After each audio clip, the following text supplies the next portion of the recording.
despite the monolithic connotations that come to mind when one contemplates Marxist theoretical analysis. Marxist theorists of the time differed on their views of the rise and fall of fascism in Europe. This essay will focus on Marxist analysis of fascism in Europe, from its rise through its fall, as well as the analysis by Karl Marx of what could be considered 19th century forerunners of fascist ideology. While fascism did not exist during the lifetime of Karl Marx, Marx analyzed trends in European society that would ultimately lay the groundwork for fascism to be built on. Most notably, the phenomena of Bonapartism amongst the petty bourgeoisie during the rule of Napoleon III. Analysis of fascism before the United Front of the Left during the mid-1930s was guided by two differing general lines of thought, which built on Karl Marx's analysis of Napoleon III and petty bourgeois socialism. One of these views was that of the Stalinist Third Communist International Comintern, the Soviet-led, agenda-driven international coalition of Soviet-style communist political parties, of 1928, following the Sixth International Congress of the Comintern. This position viewed fascism as the final, naked form of decaying bourgeois dictatorship. Fascism was viewed as being interchangeable with all political parties and political ideologies of the bourgeois political spectrum. The other line of thought stemmed from Marxists independent of the Comintern, including social democrats, socialists, and opposition communists, such as August Thalheimer. These Marxists viewed fascism as an outgrowth of capitalism caused by capitalism's instability. According to these Marxists, the fascist movement replaced the bourgeoisie's political monopoly, but required the financial backing of the bourgeoisie. These Marxists saw fascist dictatorship as turning its literal and figurative weaponry against bourgeois parliamentary order as well as on revolutionary proletarian order.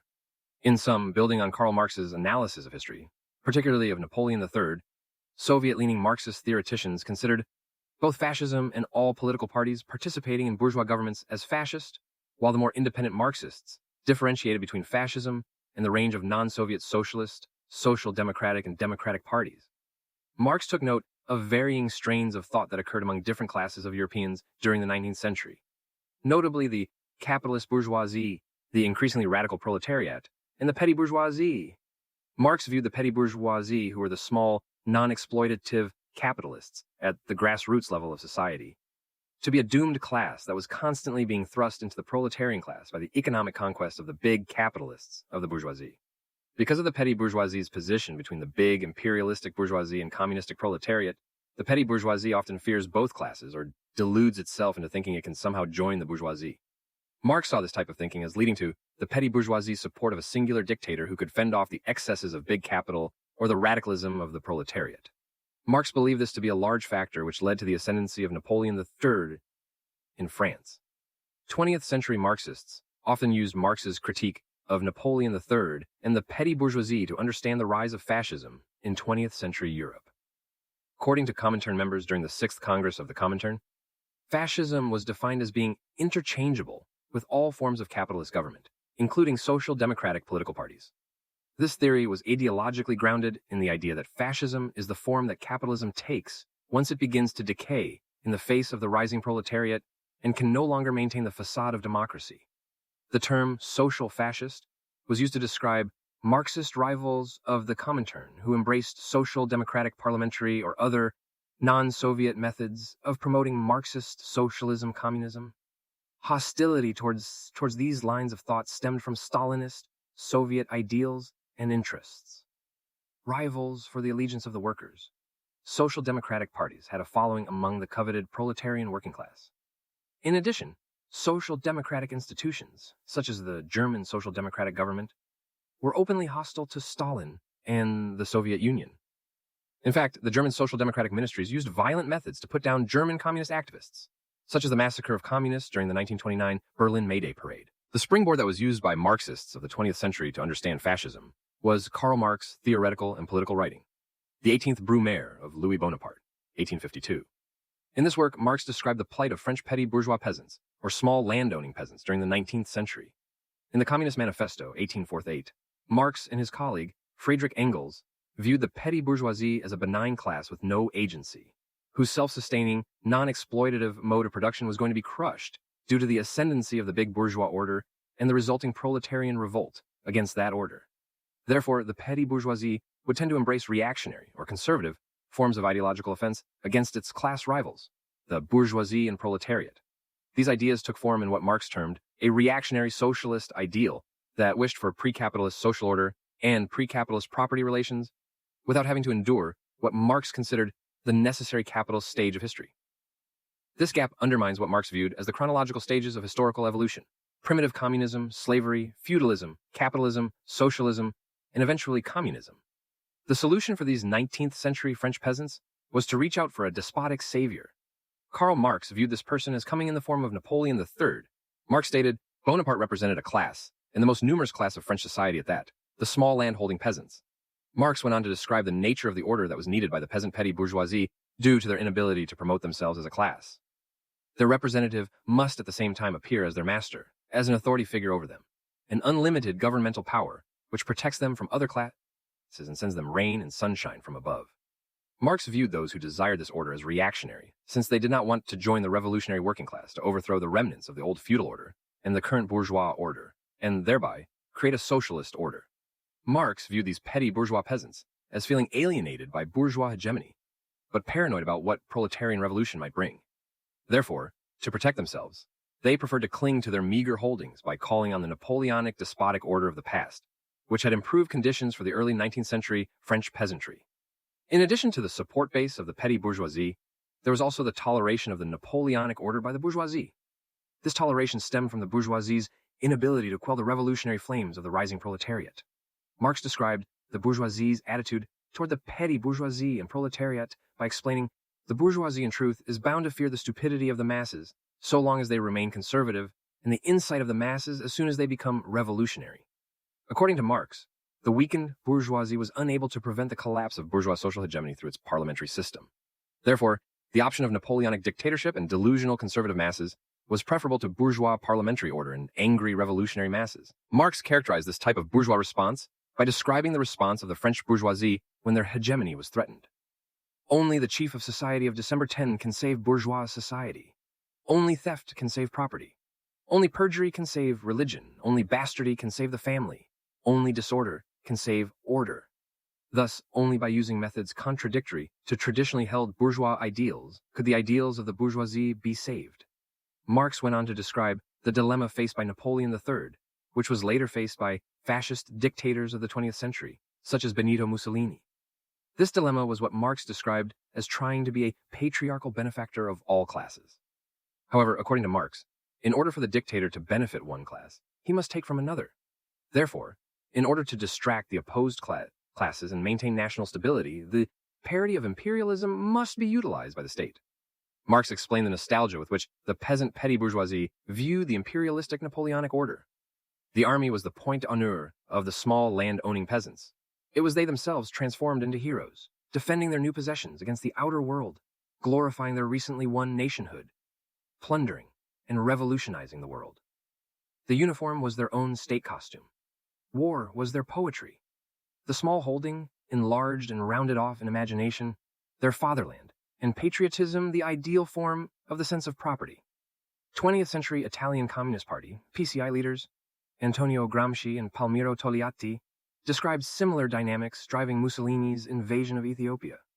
Their analysis states that once fascist orders realized, the fascist government would be unable to support its petty bourgeois followers in the reality of bourgeois social order.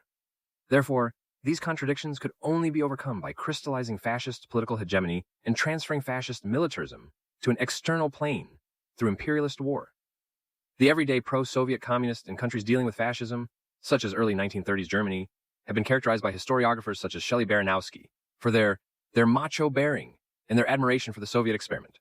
Despite the characterization of the average working-class communist as being not intellectually inclined, Communist Party theorists put forward a well-articulated political and historical analysis which backed the communist movement and was grounded in Marxist, Leninist, Stalinist ideology.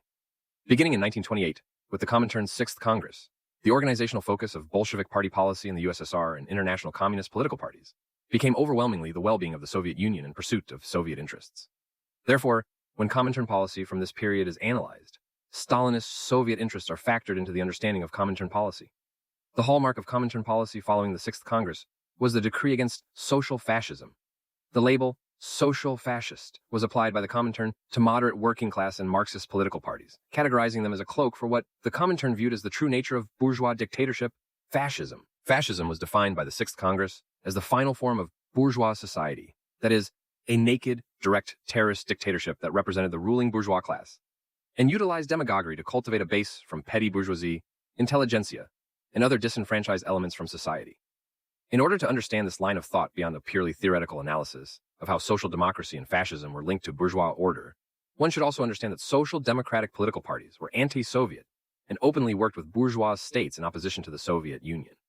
Furthermore, thanks to the Rapallo Treaty of 1922, the Soviet Union and Germany entered into a collaborative relationship. Due to the fact that both Russia and Germany had suffered greatly as a result of the aftermath of World War I. Therefore, there was potential for German capital to be invested in the Soviet Union. Thus, the hostile Social Democrats were ironically seen as a greater rival to Soviet Stalinist interest than the German capitalist state. However, from 1925 to 1927, Stalin repeatedly expressed his awareness that the ascension of Hitler to power in Germany could lead to a German invasion of the USSR. Therefore, it is unclear as to what Stalin was thinking when he led the Comintern to put the denunciation of moderate socialists on the Comintern's proverbial front burner. Regardless, the German left would say, after Hitler's electoral victory, that without Stalin, there would have been no Hitler. In other words, had Stalin not used the immense international political influence of the Soviet Union and the Comintern to antagonize other non-Soviet Marxist and leftist denominations, the left could have been unified and possibly prevented or at least delayed the ascendancy of fascism. While Marxist historians such as Nikos Palantzas state that this statement was partially made by the German left to detract from their own political and theoretical failings in the face of rising fascism, Stalin and his Comintern must also bear their share of responsibility for antagonizing potential allies against fascism, and thus contributing to the rise of fascism in Germany. The theoretical groundwork for the Sixth Congress line on social fascism was laid by Joseph Stalin in his 1924 article, The Period of Bourgeois Democratic Pacifism. Stalin stressed the complementary and interlocking relationship between fascism and social democracy, as if they were twin wings on a bird. Stalin referred to fascism as the bourgeoisie's fighting organization that relies on the active support of social democracy. According to Stalin, fascism, the battering ram that the bourgeoisie used against the proletariat, could only sustain itself with active support of the Social Democrats. In turn, the Social Democrats could only achieve success in governance with the fascists who kept the communist working class from establishing the correct order. Stalin stated, fascism is an informal political bloc of these two chief organizations, a bloc which arose in the circumstances of the post-war crisis of imperialism, and which is intended for combating the proletarian revolution. However, before 1928, pro-Soviet international communists who viewed the rise of fascism in their countries with concern made intelligent analyses that went beyond the eventual party line of the Sixth Congress. An example of nuanced analysis of fascism came from PCI leader Antonio Gramsci. Gramsci viewed fascism as a symptom of a historically and economically immature or decomposing state. Gramsci wrote, "Fascism is the name of the far-reaching decomposition of the state, and which today can only be explained by reference to the low level of civilization which the Italian nation had been able to attain in these last 60 years of unitary administration." Through Gramsci's analysis, one can see that because of the late national unification of some countries such as Italy and Germany achieving national unification only in the 19th century, socio-geographical contradictions that existed in these countries were not yet stabilized. This instability was exacerbated when capitalism's crisis began to manifest itself, and the state bourgeoisie was too weak not to indulge the ascendancy of fascism in order to save itself from the rising proletariat. Gramsci went on to describe fascism's characteristics. Fascism has presented itself as an anti-party, opened its gates to all applicants, has with its promise of impunity enabled a formless multitude to cover over the savage outpouring of passions, hatreds, and desires with a varnish of vague and nebulous political ideals. Gramsci viewed fascism as the result of the bourgeoisie submitting to Mussolini in order to castrate the proletariat. Therefore, Gramsci viewed siding with bourgeois parliamentary democracy to be unwise because once parliamentary order would be restored, it would once again have to resort to fascist methods to keep the proletariat down. Thus, a vicious cycle would continue. Gramsci felt the cycle could be broken if a proletarian dictatorship replaced the bourgeois order. Gramsci stated, fascism, with its destruction at once systematic and irrational, can be extirpated only by a new state power, by a restored state in the sense which communists understand the term, in other words, by a state whose power is in the hands of the proletariat. Gramsci, like Marx, viewed the fascist trend as being built mainly upon an unstable foundation of alliance between the delusional petty bourgeoisie and corrupt bourgeois. Therefore, fascist power was structurally unstable. Because of the weakness of the petty bourgeoisie as a support base for the fascist order, compared to the bourgeoisie as financial backer of the fascist order, the petty bourgeoisie would invariably be betrayed by fascist bourgeois interests. Therefore, Gramsci believed it was the duty of the proletariat to bring the petty bourgeoisie to the proletarian side and embrace the proletarian view of history.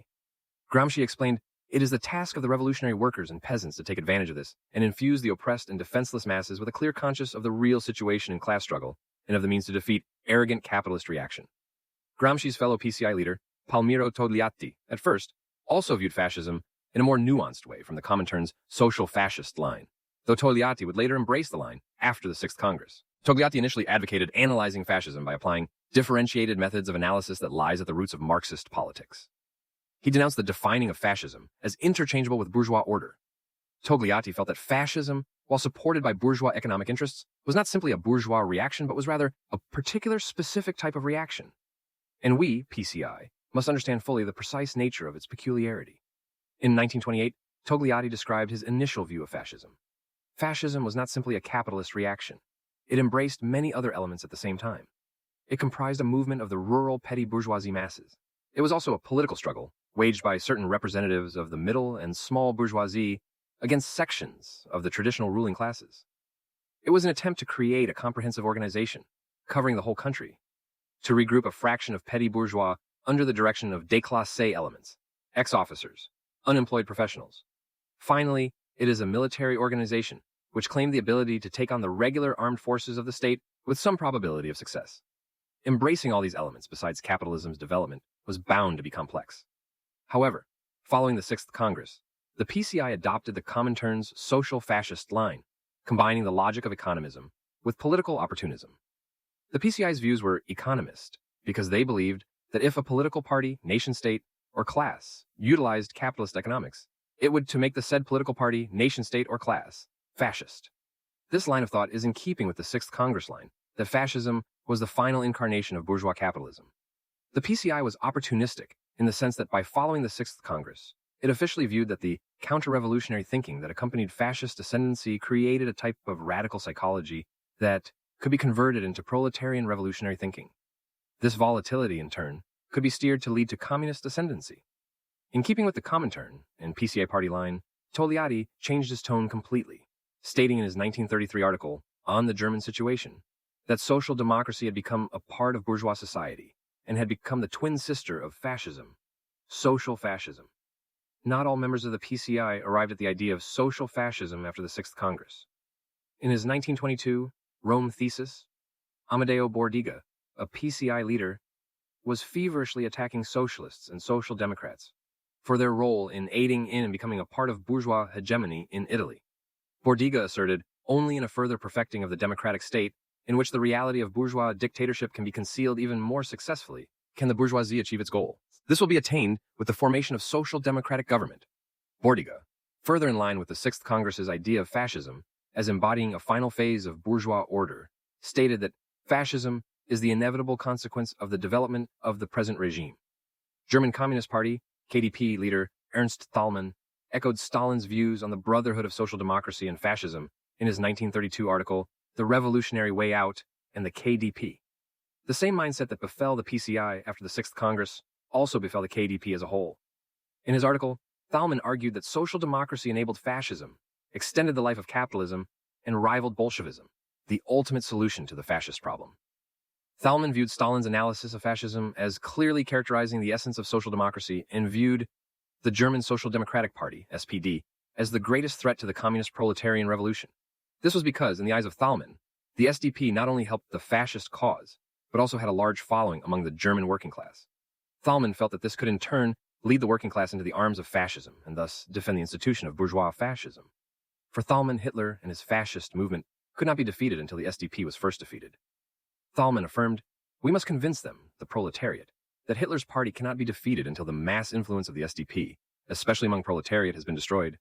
It is the SDP that keeps the broad masses of the working class captive to the bourgeoisie, and so prevents them from taking part in the class struggle or actually commits them against it." Thälmann believed that in order to create the conditions for the proletariat to defeat Hitler, first social democracy must be destroyed. Thälmann based this view on Stalin's statements in his book, On the Road to October, in which Stalin stated, "The most dangerous support for the enemies of the revolution when the period of revolutionary decision approaches is provided by the parties of compromise. It is impossible to topple the enemy, Tsarism or the bourgeoisie, without isolating these parties. Consequently, in the period of preparation for the revolution, the heaviest fire has to be directed towards isolating these parties and detaching the broad masses of the working population from them." Based on these statements, Thälmann believed that social democracy was a deceitful enemy that good Bolsheviks had to destroy. If this could be achieved, proletarian revolution could be achieved. However, while Thalmann militantly articulated the social fascist party line, he also believed in converting those who did not believe in the Comintern's path from the bottom up. This method he referred to as a revolutionary united front from below.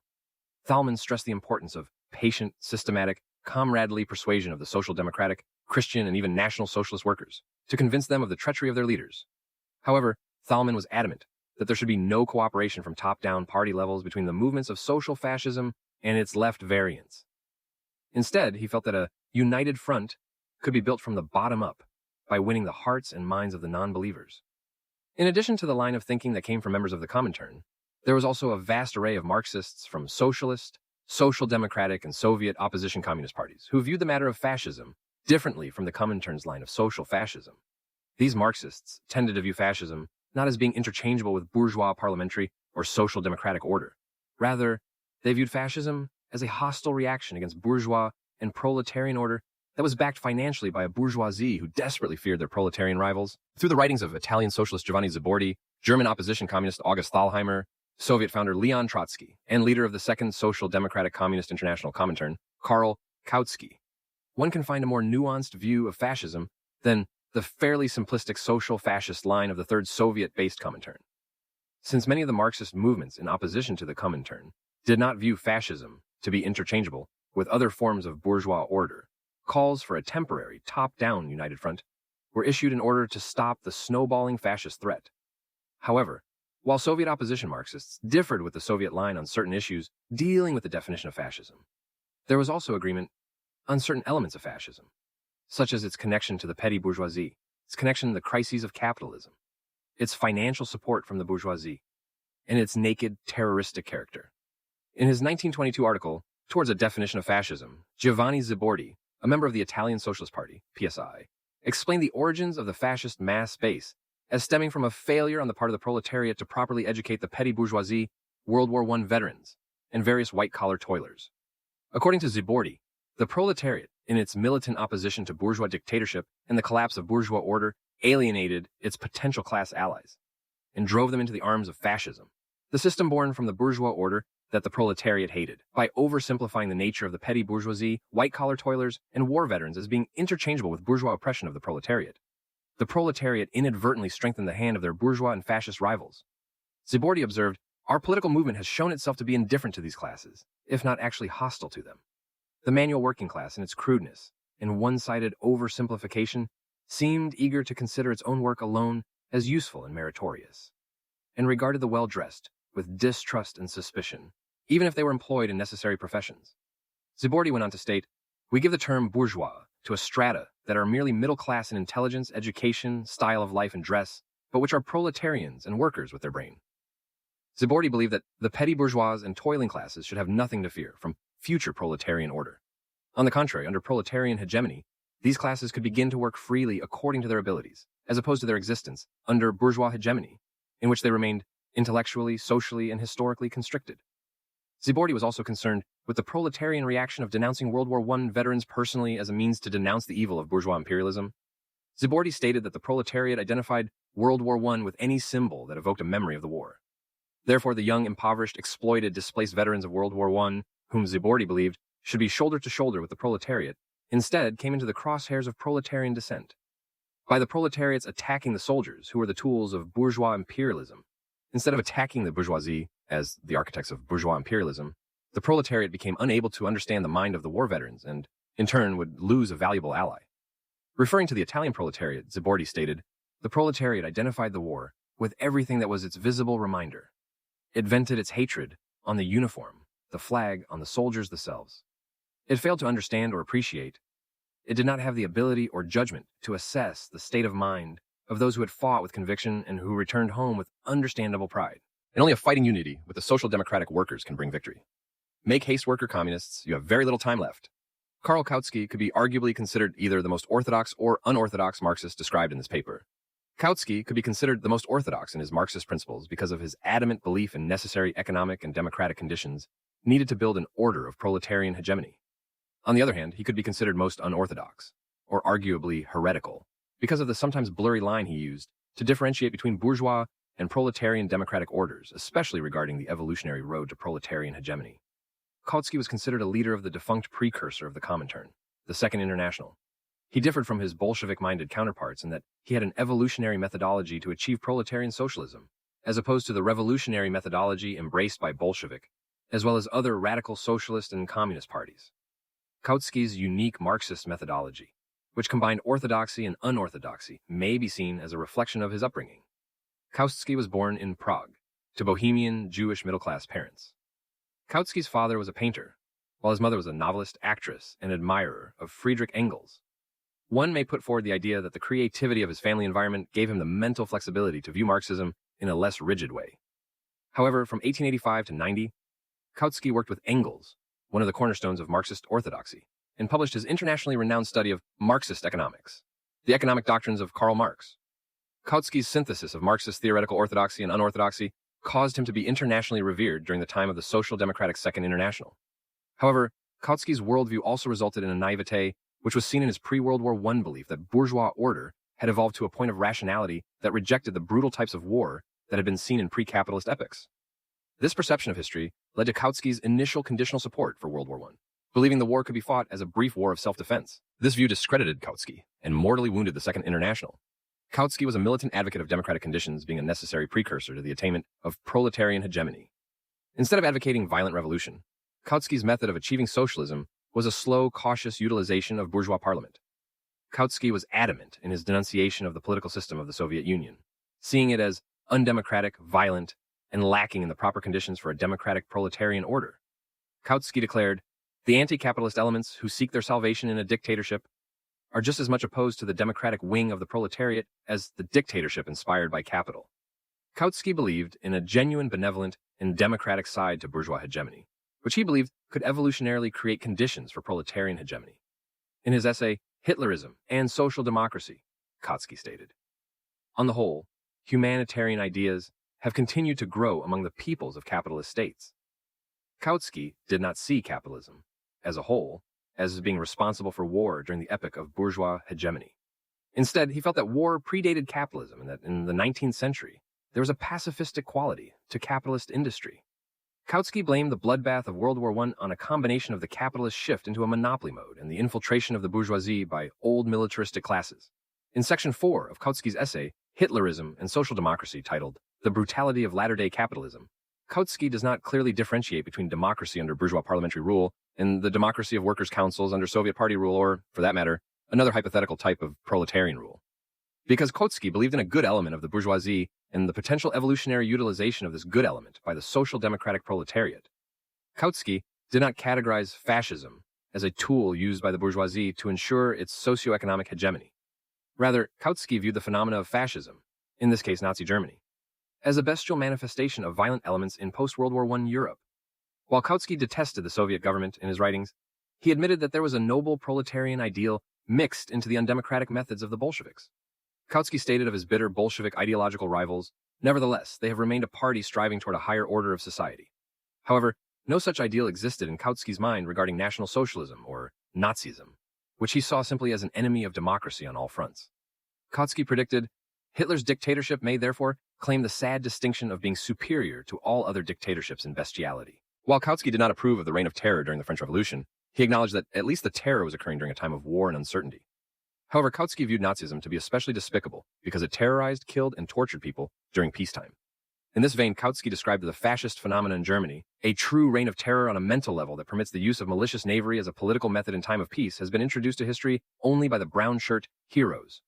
Kautsky formulated an analytical solution for Nazism, similar to Karl Marx's solution to ending bourgeois dictatorship. In the Communist Manifesto, Marx advocated that on the one hand, the internal contradictions of capitalism would lead to its collapse. But on the other hand, there would also be a need for the proletariat to be able to despotically and consciously pull the trigger of a democratic workers' revolution.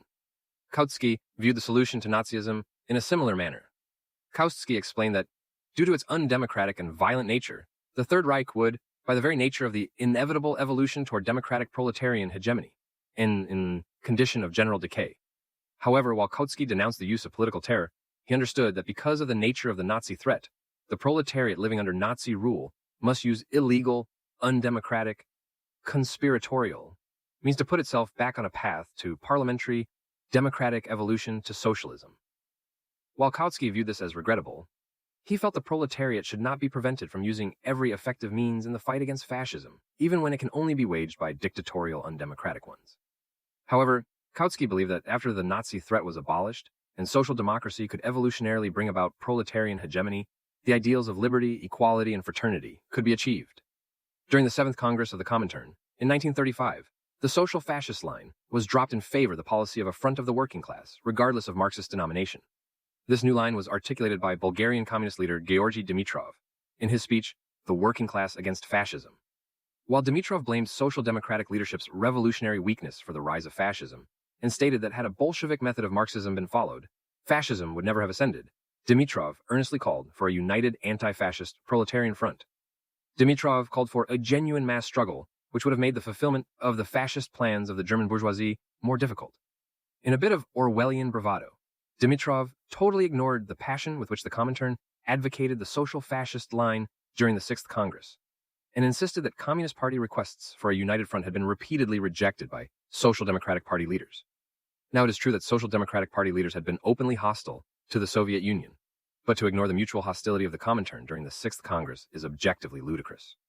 An even more spectacular example of this brand of Orwellian bravado was demonstrated by Stalin in his 1937 interview with Roy Howard. In this interview, Stalin abandoned his social line, which he had articulated in his 1924 article, The Period of Democratic Bourgeois Pacifism, and embraced an almost Kautsky-esque rhetoric, in which he endorsed the idea of a united front with the bourgeois states of the League of Nations and with the bourgeois state systems.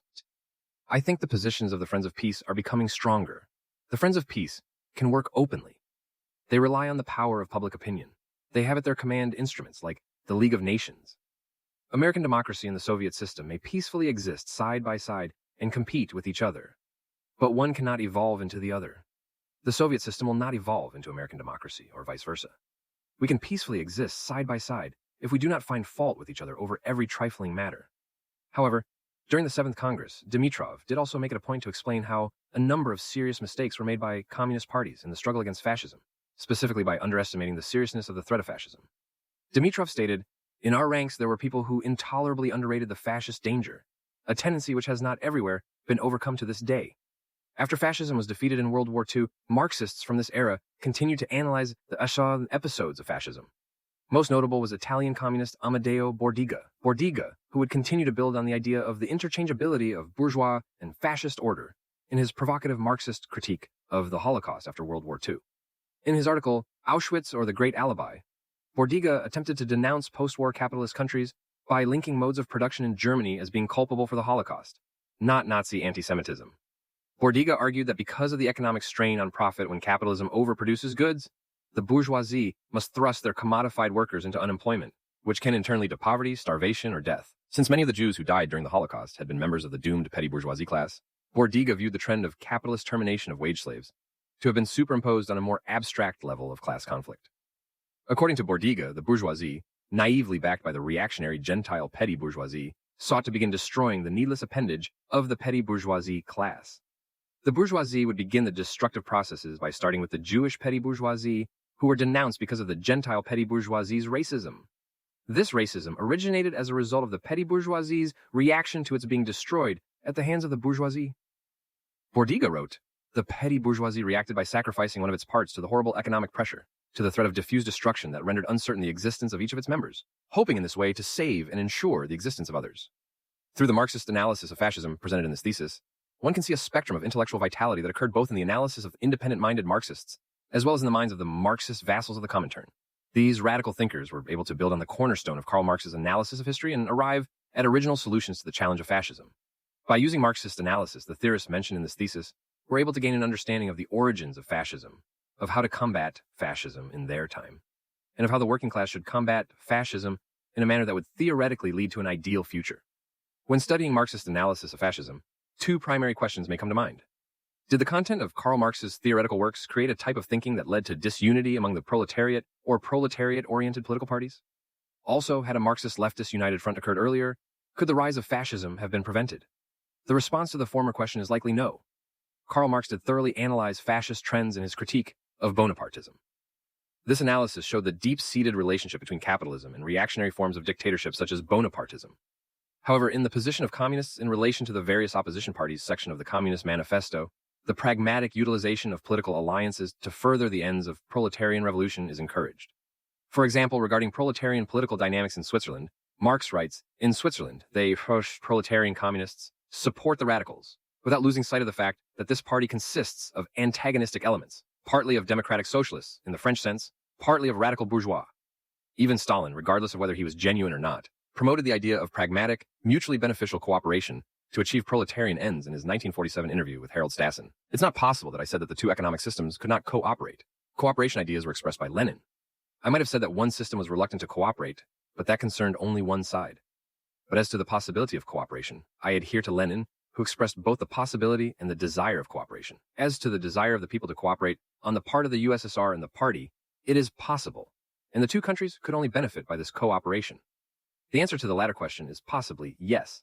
Stalin did have a tremendous amount of influence and power over the Soviet Union and the Comintern. It is logical that the same communist passion that was used to promote a social fascist line could have been used to promote a united front line. Furthermore, when a united front did occur, not only with the Comintern and the various denominations of the left, but also with the Soviet Union and bourgeois states such as the United States and Britain, fascism was defeated in Europe and Asia. Therefore, despite their ability to passionately articulate the party line, the propagators of the social fascist line undoubtedly strengthened the hand of fascist movements by dividing the left opposition's attention. This was a mistake that even the Comintern admitted in the 7th Congress, both in its shift in policy and through speeches by members such as Georgy Dimitrov. However, when Westerners or victims of communist dictatorship think of Marxism and/or communism, they may immediately think of monolithic dictatorship, humanitarian disasters, or an outdated Cold War view of history. However, despite the prejudices of outsiders, the failures of certain communist regimes, or the academic trends of postmodern analysis, the clear, disciplined, thoughtful, and versatile analysis of Karl Marx and his complex array of disciples has undoubtedly left a lasting mark on history, notably during a time when humanity faced the challenge of fascism. Bibliography August Thalheimer. Introduction from Revolutionary History. Encyclopedia of Marxism. Glossary of People. Autopod.marxists.org. Archive. Thalheimer. Intro. Accessed May 5th, 2009. Baranowski Shelley. Nazism and Polarization of the Left and the Third Reich. The Historical Journal. 43, number 4, December 2000, Cambridge University Press, http://jsstore.org, stable, 30206, accessed March through 2009. Beetham, David. Marxists in Face of Fascism, Ottawa, New Jersey, Barnes & Noble Books. 1984. Ortega, Amadeo. Auschwitz or the Great Alibi, 1960. Program Communiste. No, 1111, trans. Mitchell Abidor, http www.marxists.org. Archive, Bordiga, Works, 1960, Auschwitz. Accessed April 2009. Bordiga, Amadeo, and Umberto Terratini. Rome Theses, 1922. Marxists in Face of Fascism, edited by David Beetham, 88-96. Ottawa, New Jersey. Barnes & Noble Books, 1980. Dimitrov, Georgy. The Working Class Against Fascism, 30. Marxists in Face of Fascism, edited by David Beetham, 174-179. Ottawa, New Jersey. Barnes & Noble Books, 1980. Georgy Dimitrov. Encyclopedia of Marxism. Glossary of People. http Marxists.org. Glossary of People. Dimitrov, Georgy. Accessed May 5th, 2009. Gramsci, Antonio. On Fascism, 91. Marxists in Face of Fascism. Edited by David Beetham, 88. Ottawa, New Jersey. Barnes & Noble Books, 1984. Interview between J. Stalin and Roy Howard. Works. 14, 1978. Red Star Press Limited, London. Transcribed by Salil Sen. http Marxists.org. Reference Archive. Stalin. Works. 1836-03. Accessed May 5th, 2009. Joseph Stalin. Interview with Harold Stassen. Coexistence. American-Soviet Cooperation. Atomic Energy. Europe. For Peaceful Coexistence. Post-War Interviews. New York. International Publishers, 1951. http://marxists.org. Reference Archive. Stalin. Works. 1947. War 8. Accessed May 6, 2009. Karl Kautsky. Encyclopedia of Marxism. Glossary of People. http://marxists.org. Glossary of People. Tim Kautsky. Karl. Accessed May 5, 2009. Kautsky. Karl. Hitlerism and Social Democracy. Socialism, Fascism, Communism, edited by Joseph Chaplin and David Shube. American League for Democratic Socialism. Transcribed Sally Ryan. HTTP Marxists org archive Kautsky Hitler Kautsky Karl. Methods and Aims of the Struggle Against Fascism. 1903. Marxists in Face of Fascism. Edited by David Beetham. 245 and 250. Totowa, New Jersey. Barnes and Noble Books. 1984. McNair, Mike. Transcriber. The Program of the Communist International. Comintern, 6th Congress. 1929. The General Crisis of Capitalism and the First Phase of World Revolution.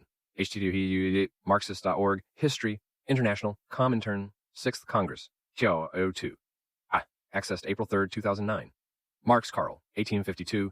The 18th Brumaire of Louis Bonaparte. Chapter 7.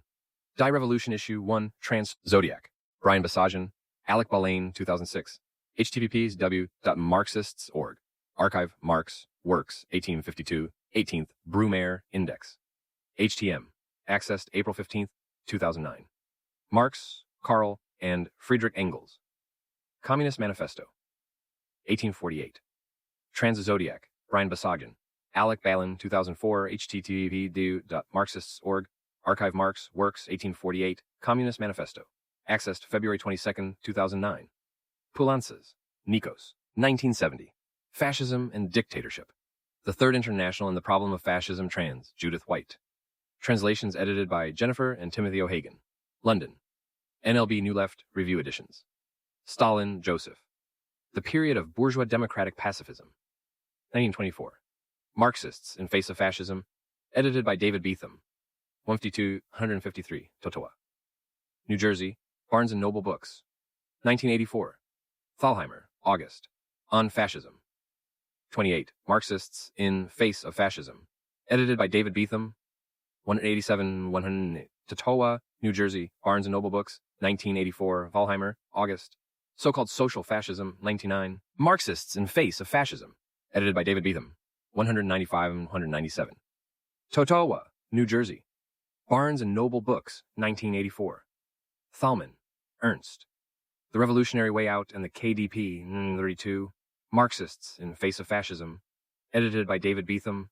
161-168. Totowa, New Jersey. Barnes and Noble Books. 1980. Togliatti, Palmiro. On the German Situation. 1933. Marxists in Face of Fascism. Edited by David Beetham. 168-171. Totowa, New Jersey. Barnes and Noble Books. 1984. Togliatti, Palmiro. On the Question of Fascism. 1928. Marxists in Face of Fascism. Edited by David Beetham. 136. Totowa, New Jersey. Barnes and Noble Books. 1984. Translation of the Treaty of Rapallo by the Secretariat of the League of Nations Treaty Series. Volume 19, 327L, 1923. And translation of the Supplementary Agreement to the German-Russian Agreement, concluded at Rapallo, April 16, 1922. Signed at Berlin. November 5, 1922. Volume 26, 327L, 1924. Page 391. HTWM Tholiok EDU ACAD Intrel Interwar Rapallo. HTM. Accessed April 30th, 2009. Trotsky, Leon. Against the People's Front. 5. Marxists in Face of Fascism. Edited by David Beetham. 25. Totowa, New Jersey. Barnes and Noble Books. Trotsky, Leon. Bonapartism and Fascism. 1930. Marxists in Face of Fascism. Edited by David Beetham. 214, 122. Totowa, New Jersey. Barnes and Noble Books. For Trotsky, Leon. Fascism. What is it? 1932. Leon Trotsky's Fascism. What is it and how to fight it? Pioneer Publishers, 1944. Transcribed for the Internet by Zodiac. http Marxists.org. Archive Trotsky Works, 1944. 1944 AS. Accessed April 3rd, 2009. Trotsky, Leon. Workers United Front Against Fascism. 1931. Marxists in Face of Fascism. Edited by David Beetham. 200-211. Totowa, New Jersey. Barnes and Noble Books, 84. Zibordi, Giovanni. Towards a Definition of Fascism. 1922. Marxists in Face of Fascism. Edited by David Beetham, 88-6. Totowa, New Jersey. Barnes and Noble Books, 1984. Title page, character key. Top, Karl Marx, first row from left to right. Joseph Stalin, Antonio Gramsci, Leon Trotsky. Second row from left to right, August Thalheimer, Palmiro Togliatti, Karl Kautsky. Bottom from left to right. Fascist leaders Adolf Hitler,